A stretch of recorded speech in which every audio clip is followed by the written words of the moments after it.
Hi friends, it's Miss Hannah again. I'm here with another video for you guys today. First, I just want to tell you guys again how much we all miss you and how much we love you, and we can't wait to see you back in school soon.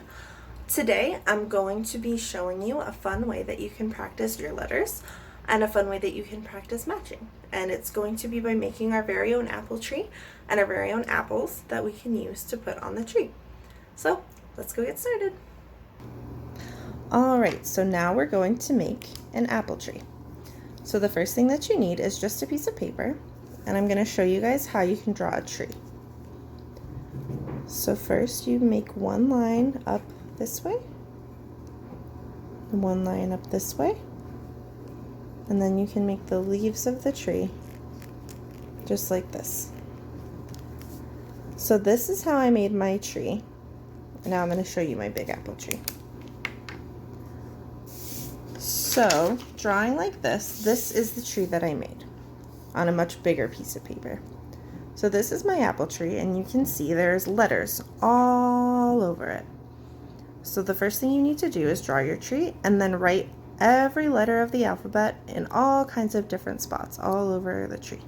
If you don't remember how to write all of your letters, that's okay. You can have your mom or your dad or brother or whoever help you.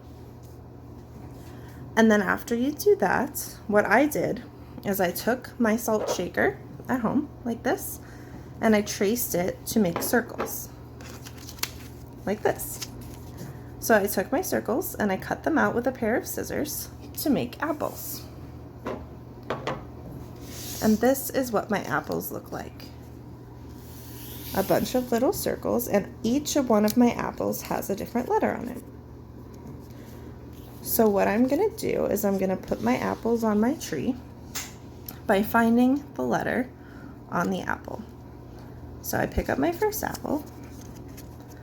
What letter do you see? This one is letter A. So can you find letter A on the big apple tree? Let's see. I think it's right here.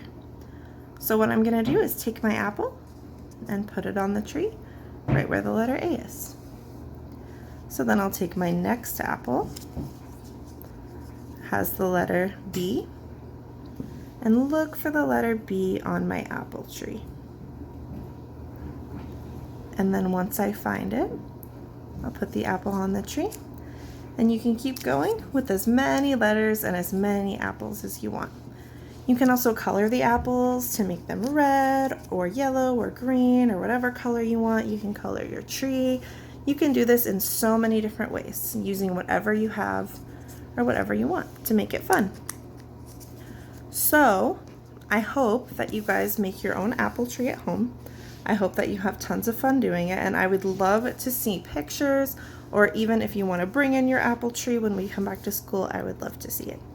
So I hope that you guys have fun, and I will see you guys in my next video. Bye!